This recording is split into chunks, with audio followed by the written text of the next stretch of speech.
What's up, YouTube? It's your boy OzzyFlame561 here, bringing you an epic zombie challenge that I just decided to make for myself. Alright, the challenge here is you can only buy a PhD flopper, and obviously Call of the Dead is the map that I chose to use this on because it has a scavenger. So, I've been down once, and obviously since I've been down once, I had Quick Revive. The only reason why I bought Quick Revive was because in the beginning I decided, you know what, whatever, let's just play. But I got bored around round 15 of just circling like I usually do, so I downed myself just to be able to just buy, or 16, was it 16? I don't know, but I did down myself just to buy PhD flopper, so I could have this little challenge. I do make it a lot farther than I was thinking I would. Obviously it's only a 9-minute video, so I didn't make it that long, but round 18, you don't have Juggernaut, you'd think that you'd be screwed, but ray gun, and my other weapon is a infra-dead, which is the upgraded scavenger. Now, I've killed George a few times, but that's just to get him out of the map. I did not take the perk, obviously. Well, the first time I did, but that doesn't really matter now because that was around round 13.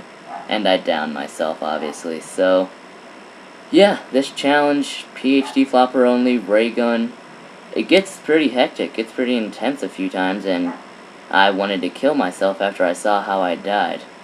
But, you'll see in a few rounds, 1 round, 2 round, who knows.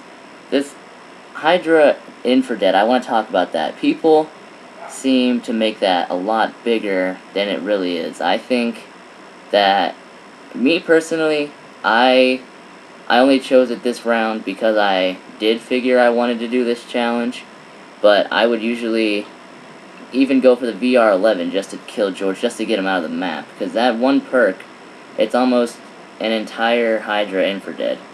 And I was watching YouTube, probably a few days ago, and I saw someone kill him with a Dragunov, just upgraded. 10 shots to the head killed him, and I was just astonished that people still seem to be blowing up the scavenger to the point where it has become probably second best gun to people's minds rather than the thunder gun. Or some people probably even think it's the first best gun. But I'd rather just have fun, play with upgraded HS-10 or upgraded CZ and just have fun with the game, because when you take these guns, when you take this scavenger, it's just, I mean, yeah, you can make it far. You can make it to round 20, round 50, whatever. People don't even know if it's not a 1-round kill on round 50. I think it still is, so obviously if you're circling, then you can make it to round 100 by yourself if you don't get that dreaded script error. Obviously, no one's done round 100. I don't know if the scavenger ever does become a 2-shot kill. I would guess so, eventually.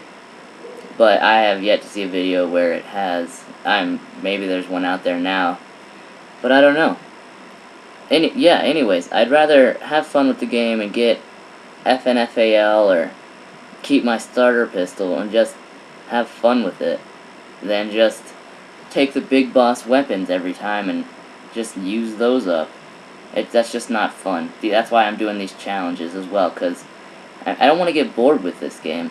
And solo, I'm already starting to get bored, so I figure if I do these challenges, then it'll pique my interest again.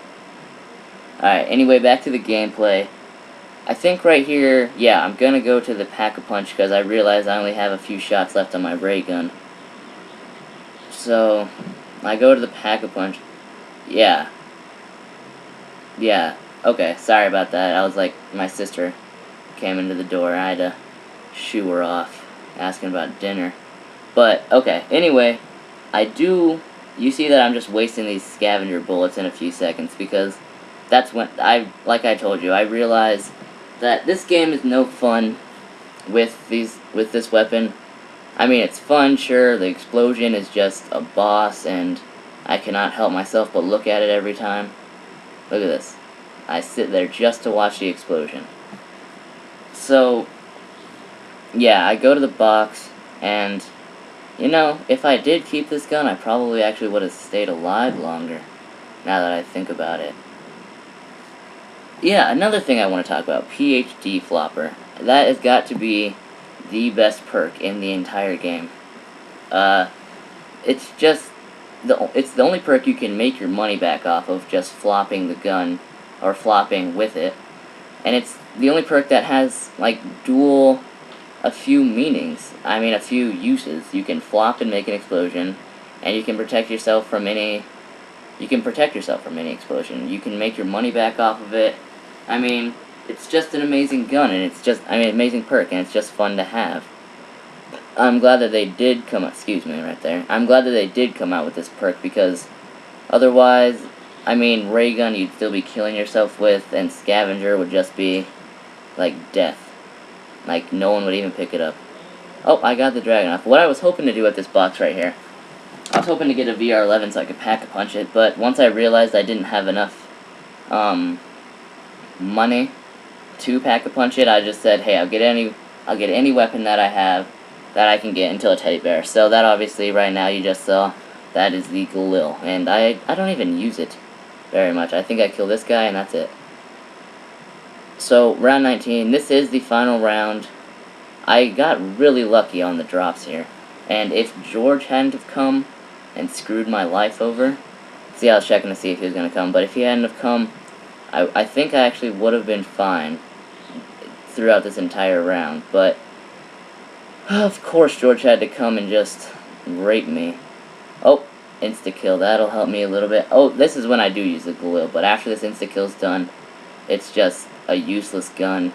I could pack-a-punch it, but no, I decided to make my final stand right at the home. You spawn here, might as well die here.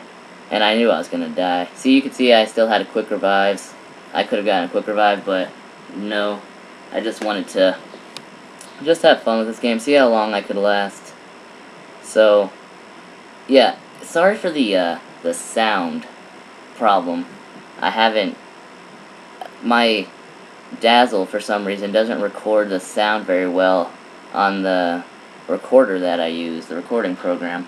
So that's why I'm commentating throughout this entire thing, or else it would just be me commentating, telling you what the challenge is, talking about the scavenger, and you'd be watching the gameplay for the rest. But since my Dazzle decides that it needs to suck, yeah, you get my entire commentary for this thing. I don't really have any other points that I was talking about besides the fact that the Juggernog in this game is overpowered. Obviously it's not overpowered, but it can save you is what I want to say. Like, it will save you. So, my advice, if you're ever playing solo, I have gotten to high rounds, 30, 35. Obviously that's not high like Syndicate or Yodi Slayer or any of them, but 35, that's not a bad round to get to. I'm coming to an end over here, but anyway, buy Quick Revive, buy Juggernaut, and then worry about the other perks, and you will survive. And get a decent strategy in. If you don't have a decent strategy, you will not last in this game. Because if you're just running around making a fool of yourself, here it goes, and I die by a crawler. If you're just running around making a fool of yourself, you're not going to last very long. So you see, I got around 70k points, 592 kills, and 134 headshots. Yeah, so advice, get the 2 perks, Quick Revive, Juggernog, and get a decent strategy. This has been AussieFlame561.